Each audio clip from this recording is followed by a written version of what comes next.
各位朋友好，去年11月14号，我发起爱和平保台湾运动，有数千人陪我走遍台北市的东区，一路到台北的和平公园。我们还在和平公园的舞台上公开发表给习近平、拜登跟布丁，等于是国际上3强的领导人一封公开信，要求他们在巴厘岛的 APEC 会议上共同讨论如何结束战争、促进和平。隔天，拜习会举行，普丁没有出席。在拜习会之后，普京出来面对群众，讲了一些话，然后笑嘻嘻地说：“依我看来，大概没有迹象，中国会立即对台湾动武。”我想国人同胞将信将疑，而且其实也很紧张地度过了2022年。我把它说是战争边缘年。转眼1年过去了，最近我们又看到拜习会在旧金山登场，也是 APEC 会议，但是我们的焦点当然放在美中2国元首的高峰会跟台湾前途的关系。首先，我觉得旧金山它的名字叫 San Francisco， 有一首歌 I left my heart in San Francisco。 我曾经在旧金山1975年住了将近1整年，是一个非常美丽的都市。不知什么理由把它用旧金山框住是没道理的。所以我今天要谈的是拜习会在金山。我们大家在媒体上都看到，可能也各有解读。我今天要把我的观点分享给大家。首先，我们回忆在去年的印尼巴厘岛 APEC 会议上，拜登做了4不1无的承诺，就是美国总统保证美国不寻求新冷战，不寻求改变中国体制，不寻求通过强化同盟关系来反对中国。更重要的，他明确表达不支持台湾独立，也无意跟中国发生冲突。就是拜登的这5项承诺，我们环岛没有注意习近平做了什么，说了什么。总之，去年1整年可以说是战争边缘，我们度过了。这一次在旧金山，我认为没有理由用“旧”这个字，所以我要谈他们的金山会。今天的主题是让我们来解读拜习金山会，它有哪些特殊的意义。第一点，我觉得今年可能是和平喘息年，去年是战争边缘年。如果说去年在印尼巴厘岛的拜习会使之后1整年亚洲地区陷入战争边缘的话，那么我们可以说金山的拜习会是让和平获得喘息的机会，所以我叫和平喘息年。主要的关键是，由于有2国的大选在即，也由于全球正在上演两个残忍的战争，这么大的不同背景，加上中国内部本身有夺权造反的迹象，也有人民吃不饱饭，还有经济崩溃的危机，因此和平可以获得喘息，我姑且把它称作和平喘息。拜习会两个特点，是我个人的观察，一个是习近平要树立美中平起平坐的架势。我们知道，本来习近平一直不愿意答应跟拜登见面，反而是美国不断的派高官到北京去访问，一再铺陈，所以从战争边缘，最后习近平堂堂正正的以拜登单独邀请的贵宾的身份，而不是参加 APEC 会议的元首，跟拜登在一个豪华的私人花园进行私人的密谈，而且故意有些很细腻的外交亲善表现。接着，习近平的红旗轿车也是从北京特地空运来的。抵达会场的时候，拜登不是在会场，而是在大门外，非常隆重的迎接习近平，以至于会谈结束，拜登也非常恭敬的送走习近平。但是这中间有一个猫腻出现了，因为习近平要踏进他的红旗轿车，那拜登就称赞好漂亮的车子。那习近平很得意的讲，这是我中国国产的车子。拜登说好 beautiful， 但是报成回过来讲说，我的坐车叫做 beast， 是野兽。那么明显两个人是用轿车来较量。敏感的人甚至说，很久以前好莱坞有一片电影《The Beast and the Beauty》，野兽与美女，暗中还是在较量。那我想习近平、拜登上演这一场戏，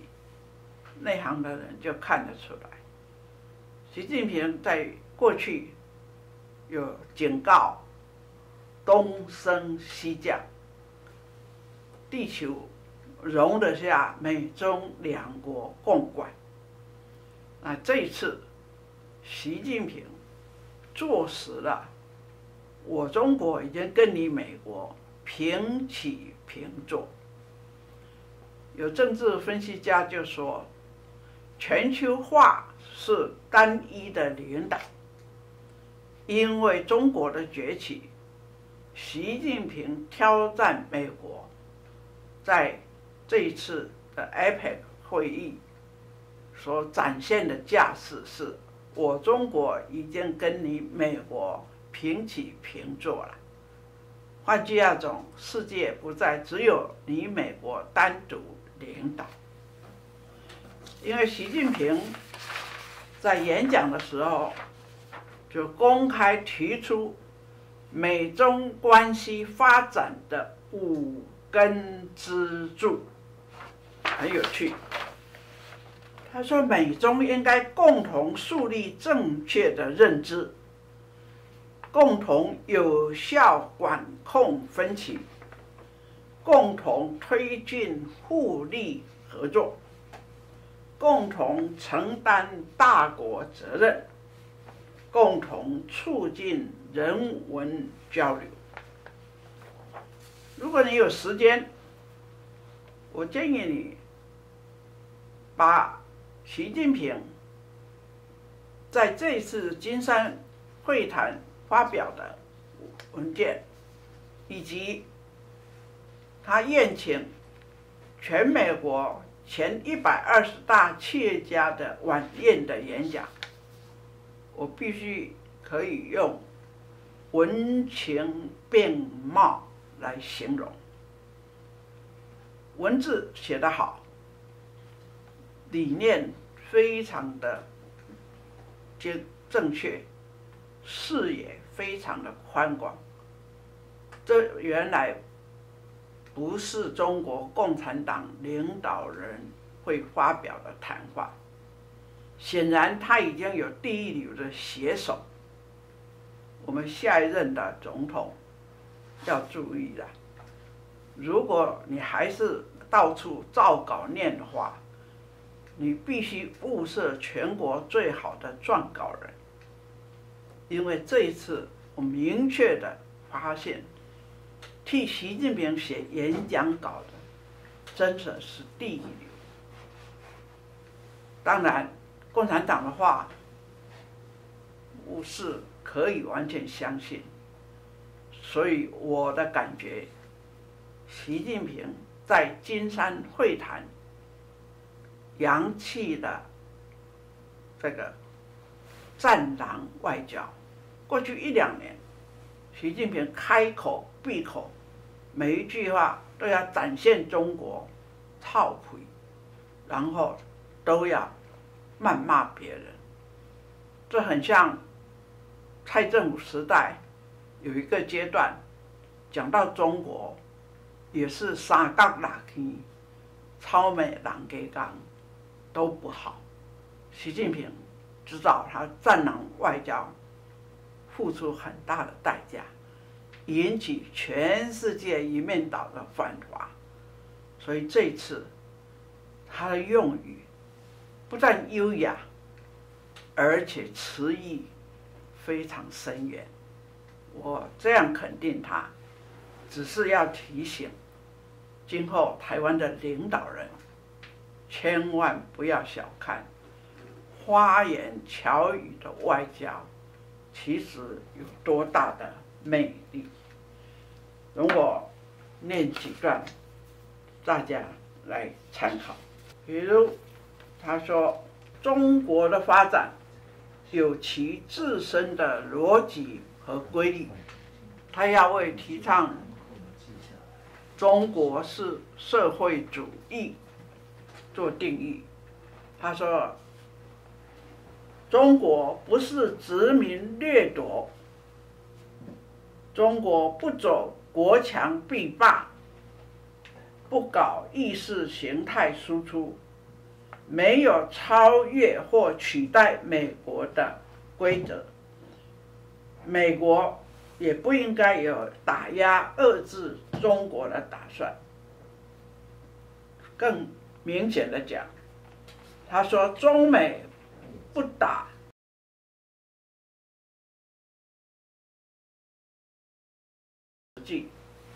冲突对抗的后果谁都不能承受，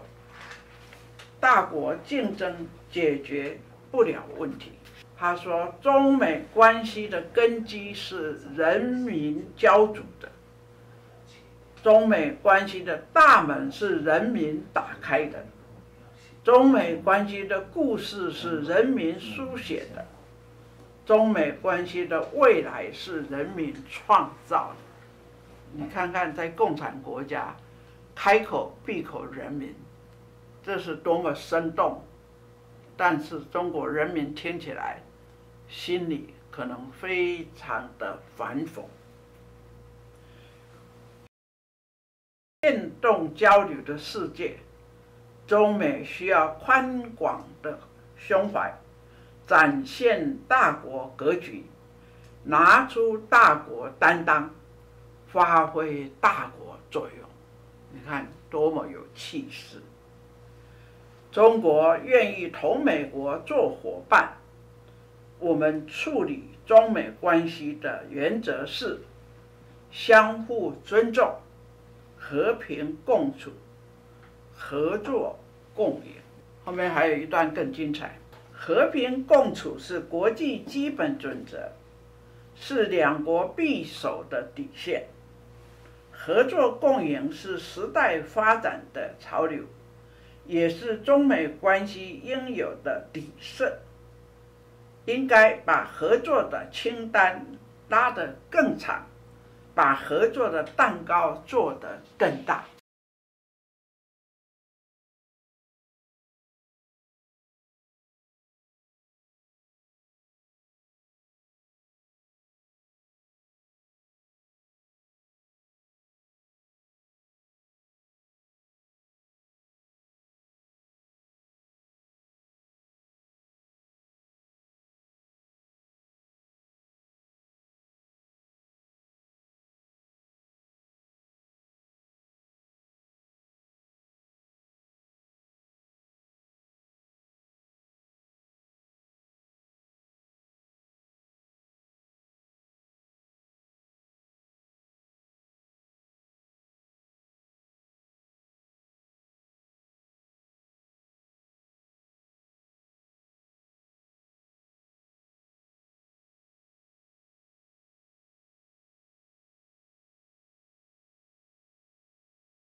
在金山会谈，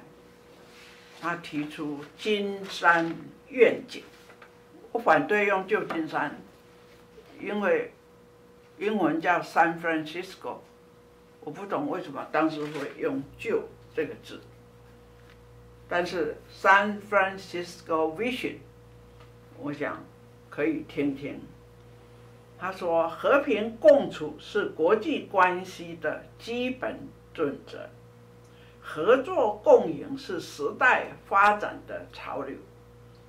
我们的目标不是少数人的富裕，而是全体人民共同的富裕。全球文明倡议要推动全球解决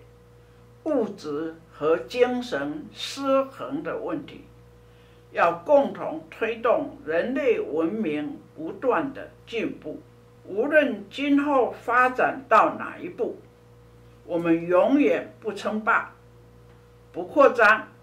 不强加于人，不谋求势力范围，不同任何国家打冷战或热战。中国将坚持对话而不对抗，结伴而不结盟，奉行合作共赢的开放战略。请不要误会以为我在为匪宣传，而是我们要彻底解决台湾跟中国的问题。我们不能像袋鼠把自己埋在土里，就像有人一直坚持9·2共识，忘掉整个人类社会老早已经度过了92年以后的30多年。整个世界改变了，台湾的社会问题也改变了。在上一次的谈话，我用很客观的方式跟大家分析，9·2共识必须终止，我们要形成台湾新共识。那我今天，因为很多人会没有时间细读，有的人不屑于去读敌人的东西，但是我觉得我们要诚实面对问题。习近平已经放弃战狼外交，开始施展花言巧语的外交。未来的领导者，你的挑战会更深了。下一集我会跟大家讲，在习近平从战狼外交转向甜言蜜语的外交的时候，我们下一届需要怎样的总统，才能够因应变局？这是我们共同的历史课题。我再总结一下，这一次的金山拜习会，我觉得2大点。第一个，习近平已经展现中国跟美国平起平坐。第二个，中国已经修正战狼外交，开始施展